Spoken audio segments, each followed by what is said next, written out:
Bismillahirrahmanirrahim. Ila hadratin Nabil Mustafa Mutar sallallahu alaihi wasallam wa alihi wa sahbihi wa dhurriyyatihi wa ali baitihi. Susan ila baina wa ummatina wa anjalatina wa jaddatina wa masyayikhina wa nahususan ila Syekh Muhammad Mahfud. Sayyidina lana wa lahumul Fatihah. أعوذ بالله من الشيطان الرجيم بسم الله الرحمن الرحيم الحمد لله رب العالمين الرحمن الرحيم مالك يوم الدين إياك نعبد وإياك نستعين اهدنا الصراط المستقيم صراط الذين أنعمت عليهم غير المغضوب عليهم ولا الضالين آمين بسم الله الرحمن الرحيم قال المؤلف رحمه الله تعالى ونفعنا الله تعالى به وبعلومه في الدارين آمين الحديث الثالث tapi iki ku hadis kang kaping 3 minal arba'ina saking 40 hadis awwalu sahihi muslimin tawi kawitane kitab sahih muslim. Jadi sahih muslim ya. Jadi hadis yang ketiga dari kitab Al-Minha Al-Khairiyah yang ditulis oleh Syekh Mahfud At-Tirmidzi adalah hadis yang diriwayatkan oleh Imam Muslim yang ada di dalam kitab Sahih Muslim ya. Di mana kedudukan Sahih Muslim ini ada atau menyertai kitab Sahih Bukhari dan ini merupakan pendapat jumhur atau mayoritas ulama.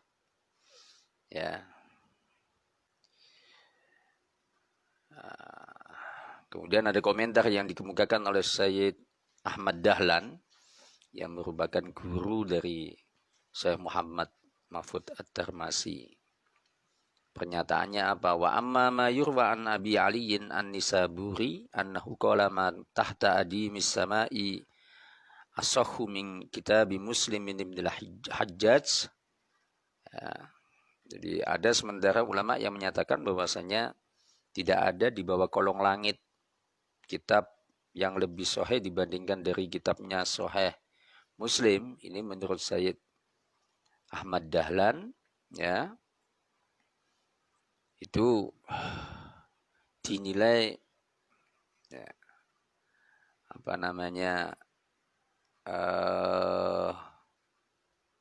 tidak tepat begitu ya. Ya, tidak tepat. Jadi tetap saja bahwasanya masing-masing mempunyai keistimewaan. Tapi kalau dinyatakan bahwasanya kitab Sahih Muslim itu lebih sahih dibandingkan Sahih Bukhari, maka ini mardudun ala mayyakul. Itu menurut saya Ahmad Dahlan gitu ya. Makanya di sini dikatakan wa in kana al-murad anna kitab Musliman asahhu sahihan fahada mardudun ala mayyakul. Tertolak itu ya. Karena ada pernyataan juga yang mengatakan Al-Bukhari muqaddamun min jihadis sihah. Jadi kalau kitab Sahih Bukhari itu didahulukan dari aspek kesahihan hadisnya. Tapi wa muslimun min jihati husni siyaqil isnad. Tapi dalam susunan sanad itu bagus apa yang dilakukan oleh Sahih Muslim. Hal ini sebagaimana yang dinyatakan oleh Al-Hafidh Abdurrahman bin Ali Ad-Dibai. Nah, jadi yang menulis kitab Maulid Ad-Diba itu adalah seorang muhaddis itu. Jadi tidak sembarangan ya. Makanya di dalam Maulid Ad-Dibai itu kan di sana disebutkan ada 2 hadis ya. Awwaluma nastaftihu itu kan. Itu menyatakan bahwasanya Maulid Ad-Dibai itu ditulis oleh seorang muhaddis yang bernama Syekh Abdurrahman Al-Hafidh bin Ali ibn Daiba Asy-Syaibani Asy-Syafi'i. Gitu kan. Jadi suatu ketika Al-Hafidh Abdurrahman bin Ali bin ibn Ad-Daiba itu ditanya, lamma su'ila ayyus sahihaini asah ya, wa ayyuhuma aktsaru faidatan. Ya, ketika ditanya beliau ini kedudukan antara Sahih Bukhari dan Sahih Muslim, mana di antara keduanya yang sahih atau yang lebih sahih dan mana yang keduanya di antara keduanya yang paling banyak faedahnya, maka Syekh Abdurrahman menjawab, Tanaza'a qaumun fil Bukhari wa Muslimin ladayya faqalu ayyudaini nuqaddimu faqultu laqad faqa al-Bukhari sihhatan kama faqa fi husni sana'ati Muslimun. Tanaza'a qaumun fil Bukhari wa Muslimin ladayya faqalu ayyudaini nuqaddimu faqultu laqad faqal Bukhari sihhatan kama faqa fi husni sana'ati Muslimun. Nah, niku nadome ngoten. Ya. Artinya apa? Tanaza'a qaumun gitu kan. Tanaza'a qaumun fil Bukhari wa Muslimun. Ladayya faqalu ayyudaini nuqaddimu. Fakultu laqad faqal Bukhari sihhatan kama faqa fi husni sana'ati Muslimun. Jadi orang-orang itu pada tanazu itu ya berselisih pendapat terkait dengan kitab Sahih Bukhari dan kitab Sahih Muslim. Ya, mana di antara keduanya yang kita harus mendahulukan? Karena kan marotipnya kan begitu ya, seperti yang ada di dalam kitab-kitab mustola, bahwa hadis itu yang dikedepankan dalam ihtijaj untuk yang hadis-hadis ahad itu ya, itu kan dua kitab atau hadis yang disepakati oleh Imam Bukhari dan Imam Muslim yang kemudian kita kenal dengan muttafaq alaih, gitu kan. Nah, tinggal nanti kalau seandainya hadis yang ada di dalam kitab Bukhari dan kitab Muslim itu terus kemudian kesannya ada perbedaan, maka yang didahulukan yang mana? Kan begitu. Kalau indal jumhur itu kan yang didahulukan adalah Imam Sahih Bukhari, kemudian selanjutnya adalah Sahih Muslim, setelahnya adalah kitab-kitab sunan berikutnya. Nah, kemudian atas pertanyaan ini Al-Hafidz Abdurrahman bin Ali Ad-Daiba itu menjawab fakultu laqad faqal Bukhari sihhatan. Ya, aspek kesohihannya itu lebih sahih Imam Bukhari. Tapi bukan berarti bahwasanya apa yang diriwayatkan oleh Imam Muslim itu tidak sahih, enggak. Jadi keunggulan Imam Bukhari di dalam kitab sahihnya itu adalah dari aspek kesahihan hadisnya lebih tinggi. Kalau dalam kitab Sahih Muslim itu husnus sana'ah, artinya bahwa penyebutan sanad-sanadnya itu jauh lebih baik, gitulah dibandingkan Sahih Bukhari.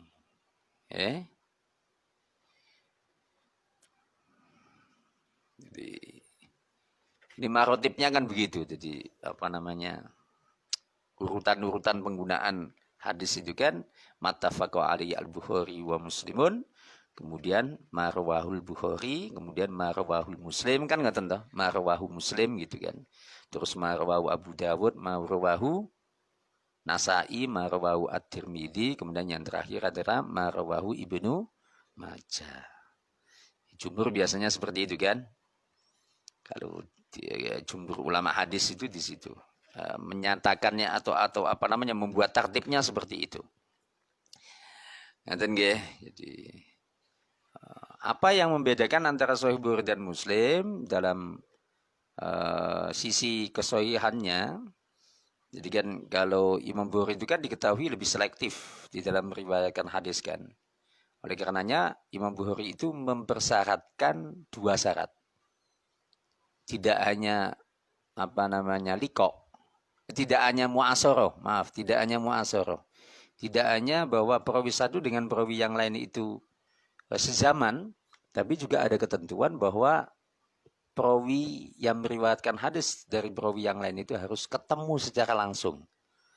Nah, ini syarat sahihnya Imam Bukhari. Sementara syarat sahihnya Imam Muslim itu kan apa? Cukup mu'asoroh. Ketika sezaman maka itu dikatakan cukup sebagai sanad yang bersambung. Kan ngeten ta? Makanya kemudian yang didahulukan adalah kitab Sahih Al-Bukhari. Ya. Nah, ini Syekh Mahfud Ad-Darmasi mengatakan bahwa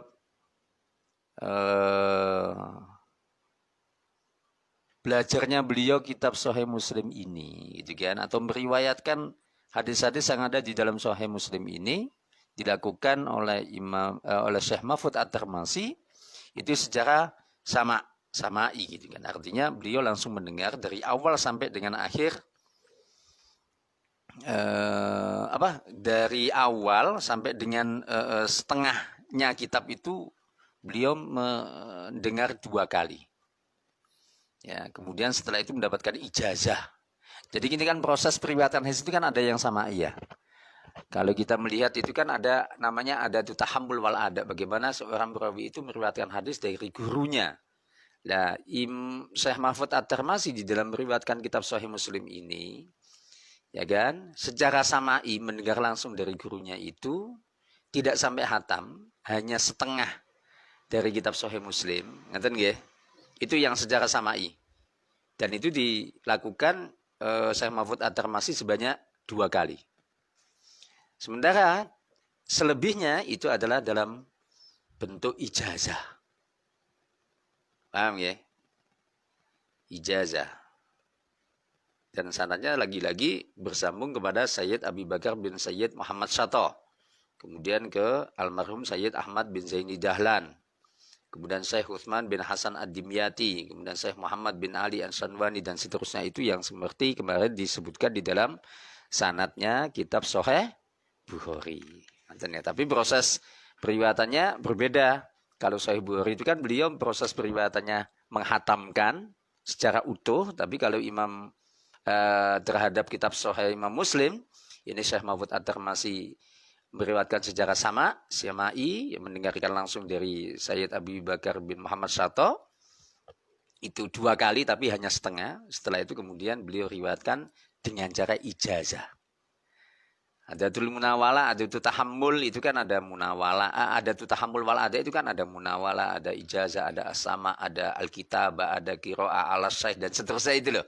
Lah beliau ini ada ijazah plus ada sama 2 kali tapi tidak sampai selesai. Selebihnya kitab Sahih Muslim ini diriwayatkan oleh Syekh Mahfud At-Tirmizi secara ijazatan. Paham ya? Jadi prosesnya ijazatan. Ini dhewe wijadah nggih. Soalnya nemu wa bisanadil muttasili ila al-imami al-hafidhil hujjati Abil Hasan Muslim bin al-Hajjaj. Wa bisanadilan iku kelawan sanad al-muttasili kang sambung ila al-imami al-hafidhi maring Imam al-Hafidh al-Hujjah. Ya, kemarin sudah dijelaskan ya perbedaan antara al-Hafidh, kemudian al-Hujjah, kemudian Amirul Mukminin ya. Abil Hasan rubani Abil Hasan Muslim bin al-Hajjaji, Muslim bin Hajjaj al-Qushairi. Ya. An-Naisaburi. Naisabur itu kan nama daerah ya, Nisabur. Ya. Itu masuk dalam daerah Khurasan. Ya.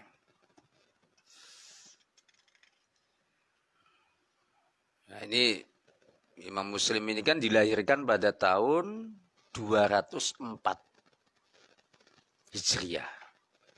Di mana tahun itu adalah bertepatan dengan tahun wafatnya Imam Syafi'i radhiyallahu anhu. Ini gitu ya. Jadi ada penggantinya. Idealnya kan seperti itu kan. Jadi apa namanya? Seorang alim wafat terus kemudian langsung ada pengganti yang lain atau muncul alim yang lain gitu kan.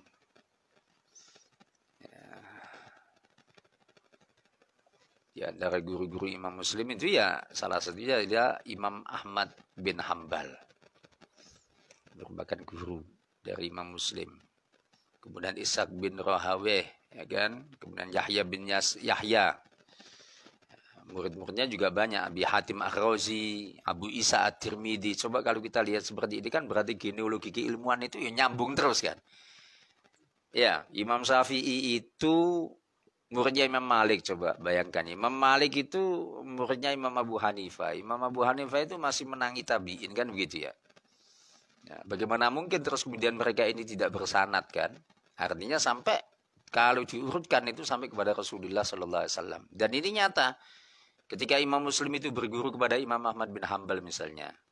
Kemudian di antara ulama-ulama yang belajar dari Imam Muslim itu juga ternyata ada di antaranya imam hadis yang lain yaitu Abu Isa At-Tirmidzi. Nah kan, jadi hubungan keguruan itu ya sudah ada sejak dulu dan itu sambung menyambung.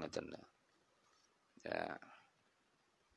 Ya, Imam Muslim ini juga tidak hanya menuliskan satu kitab Sahih Muslim. Nah, kemudian kitab Sahih ini. Ya. Nah, Imam Muslim ini termasuk dikenal sebagai seorang perawi yang metode yang digunakan dalam meriwayatkan hadis itu ada unsur kehati-hatian gitu ya. Ya, oleh karena itu dalam pandangan Imam Muslim, ketika lafadz periwayatan haddasana atau ahbarona ini beliau bedakan. Kalau Imam Bukhari itu menyamakan keduanya. Mau menggunakan haddasana atau ahbarona itu sama gitu loh. Tapi kalau Imam Muslim ketika beliau ini menggunakan lafadz haddasana, maka yang dimaksudkan adalah hadis-hadis yang beliau riwayatkan langsung dari lafadz sahihnya. Gitu loh. Tapi kalau seandainya menggunakan lafadz ahbarona, maka Imam Muslim yang membacakan di hadapan sahihnya. Gitu loh. Kalau ahbarona itu seperti itu. Tapi kalau lafadz haddasana ini artinya bahwa Imam Muslim itu mendengarkan langsung dari gurunya dan lafadz hadis itu adalah lafadz yang dimiliki oleh gurunya Imam Muslim. Tapi kalau ahbarona di sini dikatakan lima quri'a alaih.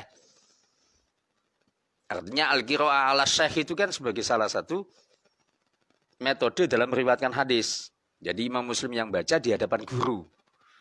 Ya, kalau hadis-hadis yang demikian, maka beliau menggunakan lafadz ahbarona bukan haddasana. Sebab haddasana digunakan oleh Imam Muslim untuk meriwayatkan hadis yang ya kan langsung didengar oleh Imam Muslim dari gurunya. Ya kan, perbedaan antara ahbarona dan haddasana ini juga diamini oleh Imam Syafi'i serta mayoritas dari para ulama yang ada di daerah Masyriq. Gitu loh. Tapi kalau Imam Bukhari kan tidak membedakan itu.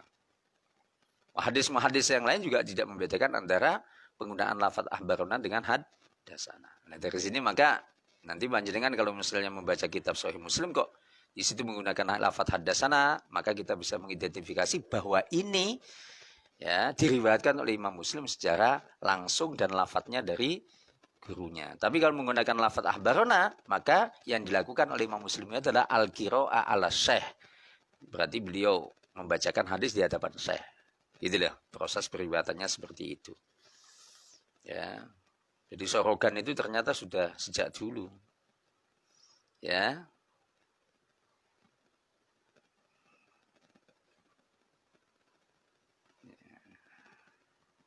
Jadi ini beberapa hal yang terkait dengan Imam Muslim.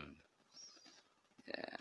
Beberapa hal yang diterangkan oleh Syekh Mahfud, perbedaan antara Imam Bukhari dengan Imam Muslim dalam periwayatan hadis dan dalam penggunaan lafadz haddasana maupun ahbarona. Ya. Apa yang dilakukan ya, Imam Muslim itu ya ini seperti halnya Imam Bukhari itu dikatakan Syafi'i madzhaban. Oh gitu. Jadi madzhab ini Syafi'iyah. Beliau benar-benar madzhabnya adalah Imam Syafi'i. Itulah. Ya.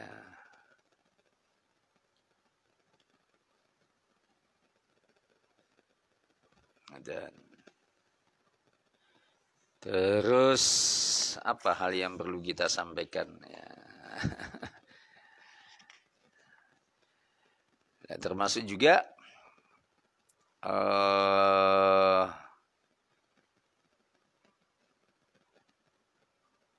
nanti kita juga akan memulai berbicara tentang al-ha'il minas sanad ilas sanad.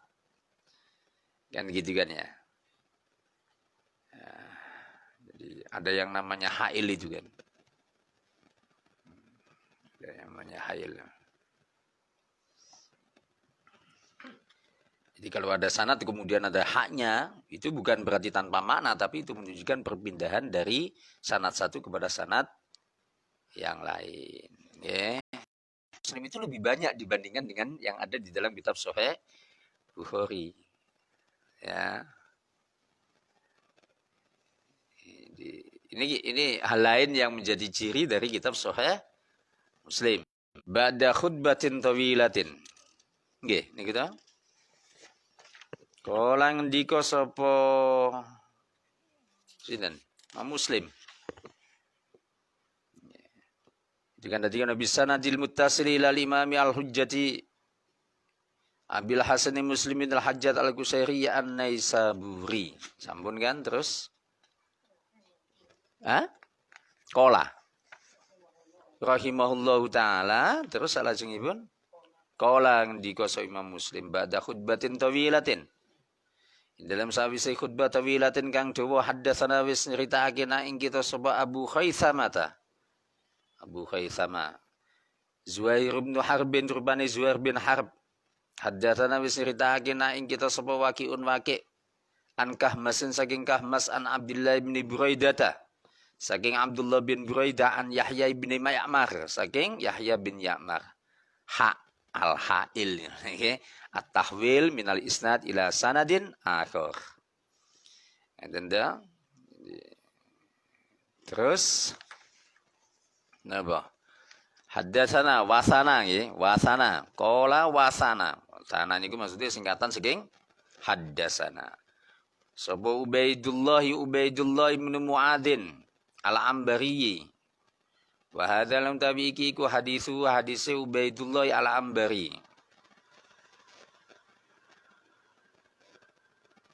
Nah, biasanya Imam Muslim itu juga menyebutkan wa hadza haditsu niku sering di dalam kitabnya. Haddatsana wis nyeritake nek ing kita sapa abi bapak ingsun ai Muad berarti kan maksudnya Muad nggih. Rupane abi niku Muad. Kan tadi Ubaidullah bin Muad. Ubaidullah bin Mu'ad. Ubaidullah mengatakan haddatsana abi. Berarti bapakane Ubaidullah sinten? Mu'ad. Haddatsana Kahmasun. Adi bin Buraidata an Yahya bin Ya'mar qala kana awwala man qala bil qadari bil Basrati. Kana ono sapa Yahya bin Ya'mar iku awwalaman. Kawitane wong qala kang ngucapake sapa man bil qadari kelawan qadar bil Basrati ono ing Basrah. Ma'bad bin Juhaini, Ma'bad bin Juhaini. Iku Ma'bad bin Juhaini, ngoten nggih. Ma'bad bin Juhaini. Terus fan tolak tu ngoten. Fan tolak tu mongko bali sapa insun ana ya insun. Wa Humaid bin Abdurrahman al-Himyari lan Humaid bin Abdurrahman al-Himyari. Hajaini wan fantolak itu berangkat. Fantolak itu mongko berangkat sampai insun ana ya insun. Wa Humaid bin Abdurrahman al-Himyari lan Humaid bin Abdurrahman al-Himyari. Hajaini hale haji garune. Au mu'tamiraini utawa umroh garune. Fagulna mongko matur sapa kita laulaki lampun nemoni sapa kita ahadan ing suwiji-wiji min ashabi Rasulillah sallallahu alaihi wasallam. Fawufika mongko den napa niku nyocoki nepaki ngoten nggih. Sapa Abdullah bin Umar. Fakta naftuhu ana waso khibi. Fakta naftu mongko ngeliputi sapa ingsun. Hu ing dakhilan lil masjid niki ya dakhilan anan. Dakhilan halim mlebu al masjid ing masjid. Fakta naftu mongko ngrangkul sapa ingsun ana wasahibi ngoten. Ahaduna salah suci ingsun an yamini wal akhirulan liyane an simali saking sisi kiwa. Fadhanantu mongko ngira sapa ingsun anna sahibi satemene kanca ingsun isi dan Humaid. Saya kilul kalama ilayya. Saya kilu bakal meneng al kalama ing ucapan ilayya marang ingsun fakultu mongko matur sapa ingsun marang Abdullah bin Umar maksudnya. Ya Aba Abdurrahman Abu Abdurrahman iki kunyai sing dan kunyai Abdullah bin Umar. Innahu sak temene sakniku kot teman-teman daro wis pertelo kibalana ana ing sarep ingsun sapa unasun bira-bira wong. Ya krauna kang hale padha maca sapa unas Al-Qur'ana ing Qur'an wa yatafarraquna lan padha napa golek sapa unasun al ilma ing ilmu, padha mencar-mencar golek ilmu maksudnya ngoten. Padha mencar-mencar golek ilmu. Nggih. Wa dzikra min sa'nihim lan den sebutake min sa'nihim saking kahanane menungso. Wa annahum lan saktemene annas iku yasumuna. Padha napa padha menduga sapa annas Allah qadara yen ora ana takdir iku maujud wa annal amran setune perkara iku unufun anyar teko. Faqala mongko dawuh sapa Abdullah bin Umar idza lakita haula'i idza lakita nalikane. Jadi dulu itu yang namanya Abdullah bin Umar itu kan putra dari sahabat Umar bin Khattab. Nah, saat itu ketika dua ulama tadi itu melakukan perjalanan untuk haji atau umrah gitu kan ya. Terus kemudian mempunyai keinginan agar supaya dapat bertemu dengan yang namanya Abdullah bin Umar. Nyata ketemu. Setelah itu kemudian mereka mengatakan ini orang-orang kan pada membaca Al-Quran dan mereka juga pada berpencar untuk mencari ilmu pengetahuan. Tapi mereka ini mempunyai anggapan bahwasanya tidak ada takdir. Semua perkara itu adalah baru. Enggak ada takdir, telah ditakdirkan oleh Allah Ta'ala. Atas laporan seperti ini kemudian Abdullah bin Umar mengatakan apa pernyataannya? Idza lakita haula'i. Idza lakita nalikane nemu sapa sira Yahya bin Ya'mar. Haula'i ing mengkono-mengkono menungso, fa ahbir mongko paringa kabar sapa sira Yahya bin Ma'mar, ing unas anni sademne insun iku bariun. Wong kang bebas sapa insun. Maksudnya bebas ini maksudnya tidak masuk dalam kelompok mereka. Wahumlan utawi Anas iku burauna wa annahum ya wa annahum lan sak temene Anas iku burauna padha bebas. Nggih. Walladzi yahlifu fi Abdullah bin Umar. Walladzi yahlifu lan demi zat yahlifu kang sumpah bi kelawan alladzi sapa Abdullah bin Umar. Laul menawa annas setuhune iku li ahadihim kaduwe annas salah sujine annas mitsla udin utawi sepadane gunung Uhud dahaban emase fa amfaqo mongko nafaqahake sapa haduhum hu ing mitsla uhudin dahaban gitu to maqabila mongko ora nerima sapa Allah mindu saking annas saking ahaduhum nggih hatta yu'mina sehingga iman sapa ahaduhum bil qadari kelawan takdir. Artinya bahwa apa? Abdullah bin Umar tetap mengatakan bahwasanya takdir Allah itu sudah tertentu dan ada. Semua yang ada di muka bumi ini sudah barang tentu atas takdirnya Allah Subhanahu wa taala. Sampai beliau mengatakan kalau seandainya mereka tidak percaya takdir. Misalnya saja mereka itu mempunyai kekayaan ya, bentuk kekayaannya adalah emas sak gunung Uhud misalnya. Terus kok dinafkahke di jalan kebaikan, maka Allah pasti tidak akan menerima apa yang mereka nafkahkan sehingga mereka iman terhadap takdir Allah Subhanahu wa taala. Ya. Lah ini kalau menurut Imam Nawawi, Imam Yahya bin Syaraf An-Nawawi, beliau mengatakan riwayat yang menjelaskan itu tadi memberikan pengertian apa? Hadzal ladzi qalahu Ibnu Umar radhiyallahu anhu dzahirun fi takfiril qadariyah. Wah ini. Jadi kelompok qadariyah iki kufur. Soalnya apa? Gak percaya tenggene takdir. Ya.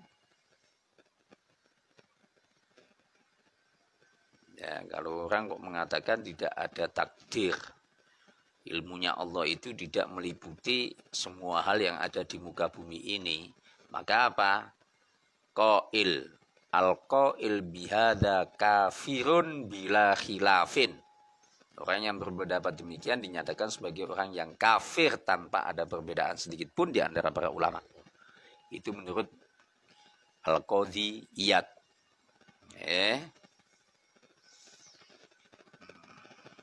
Meskipun ada juga pendapat yang lain yang mengatakan lam yarid bihadal kalami at-takfira al-mukhrija minal millah.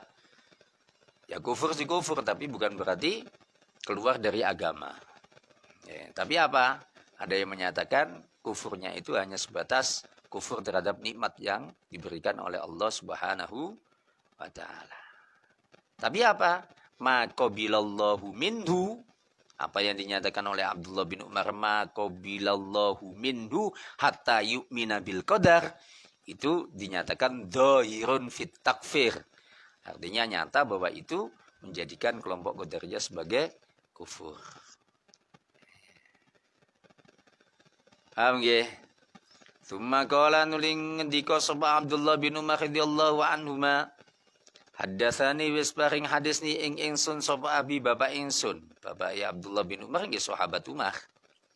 Umar rubane Sayyidina Umar radhiyallahu anhu Ibnul Khattab. Qala ngendika sapa Umar, bainama in dalam antarane nahnu tawi ingsun. Iku inda Rasulillah sallallahu alaihi wasallam ana ing ngarsane Rasulillah sallallahu alaihi wasallam data yaumin ing suwijine dina. Id jumadaan.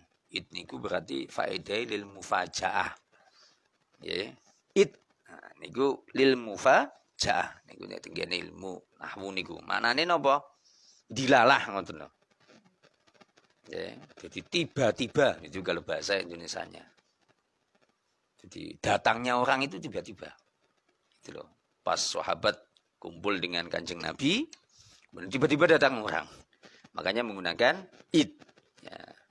Id dumadaan tola'a muncul alaina ing atase kita beberapa kejadian di mana malaikat itu apa? Bahasa Indonesianya apa ya?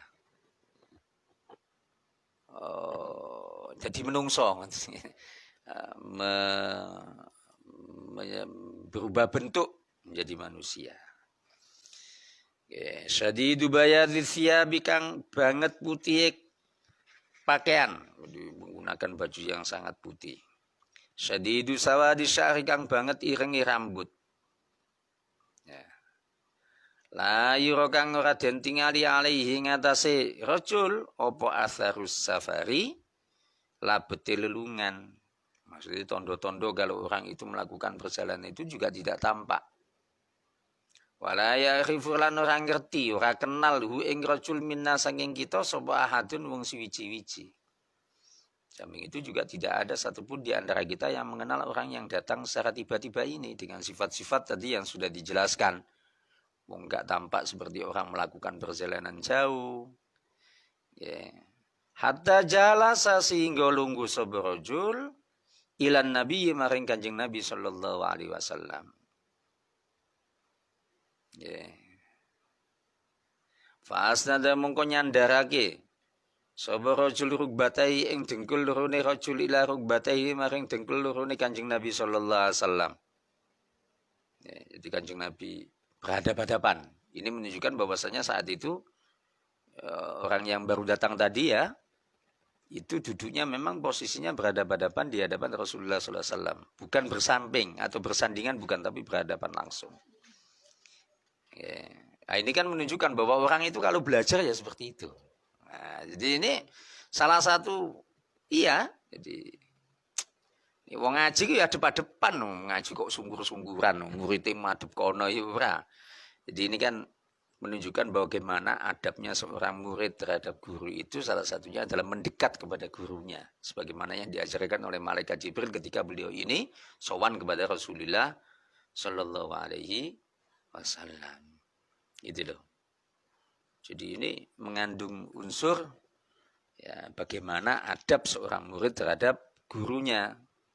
Ini kan posisi duduk orang yang belajar itu ya mestinya seperti itu. Ya.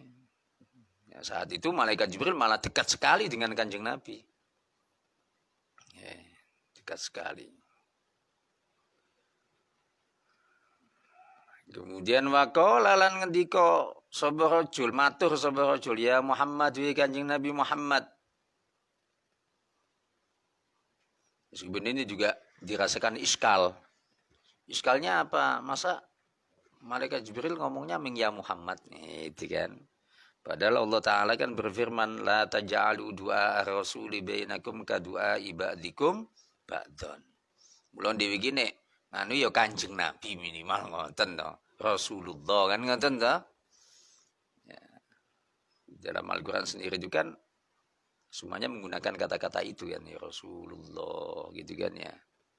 Laqad kana lakum fi Rasulillah gitu kan. Tinggal surat Muhammad mawon sing ngendikaken napa? Maka Muhammadun kan walakin Rasulullah wa khataman nabiyyin gitu ya. Tetap ono rasule. Ya. Terus niki monggo lah niki kan. Kalau di sini matanya seperti ini, tapi kalau menurut Ibnu Hajar mengatakan bahwa itu muskil. Kenapa muskil? Karena ada pernyataan hurmatun nida'in Nabi sallallahu alaihi wasallam bismihi. Jadi nyebut jenenge Kanjeng Nabi niku mboten kenging kok terus ming Muhammad ngono iki ora kena. Itu kalau menurut Ibnu Hajar. Nah, karena apa di sini ini juga terkait hubungan antara seorang guru dengan murid. Masa guru sama murid apa murid sama gurunya ngomongin meng janggar gitu. Yeah. Tapi apa? Keiskalan atau kemuskilan yang disampaikan oleh Ibnu Hajar itu juga dijawab. Ini kan posisi malaikat. Bukan kita-kita orang, gitu kan ya. Kalau malaikat ya enggak apa-apa lah gitu ya. Ya. Itu. Sehingga apa? Sehingga ayat Al-Qur'an yang mengatakan la taj'alu du'a rasuli bainakum ka du'a ibadikum ba'da itu ada yang mengatakan atau yang menafsirkan apa? Malaikat tidak masuk dalam kategori hitop itu. Jadi ayat Al-Qur'an itu tidak diperuntukkan untuk malaikat, artinya mengecualikan malaikat. Kalau malaikat nggak apa-apa panggil ya Muhammad, gitu loh. Tapi kalau selain malaikat tidak, ya. Sehingga apa? Sehingga akhirnya tidak ada yang namanya keiskalan. Meskipun di dalam hadis itu menggunakan pernyataan ya Muhammad bukan ya Rasulullah. Paham gini gini? Gitu loh. Meskipun Ibnu Hajar tadi kan mengatakan ini muskil, enggak.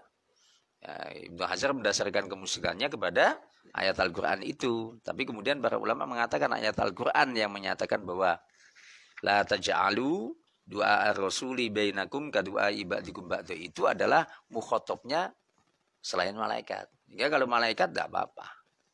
Paham nggih? Sehingga tidak ada iskal di sini. Karena perspektifnya berbeda.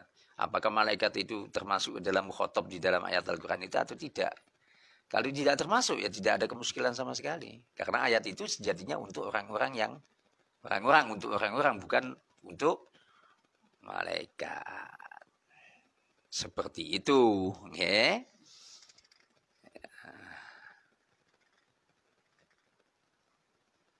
Wis tawaduk lah ambek guru yo, yang ngoten to. Itu kalau dihubungkan dengan adabnya murid terhadap guru itu salah satunya adalah ya, tawaduk. Yang dangu yo Pak ngoten to. Mosok ngomong karo guru ning jenenge tok. Ya. Lah apa yang disampaikan oleh malaikat saat itu ambirni anil Islam wallahu alam bisawab. Iki nembe sanate nggih. Hadis binjing beri nggih. Insyaallah monggo kita tutup sareng ganti wawasan doa kafaratul majlis. Bismillahirrahmanirrahim. Subhanakallahumma wa bihamdika asyhadu an la ilaha illa anta astaghfiruka wa atubu ilaik. Allahumma inna nastauduka ma 'allamtana fardudu ilaina inda hadiyajina ilaih. Wa sallallahu ala sayyidina Muhammadin nabiyil ummi wa ala alihi wasallam wa baraka wasallam. Alhamdulillahi rabbil alamin. Alhamdulillahi rabbil alamin.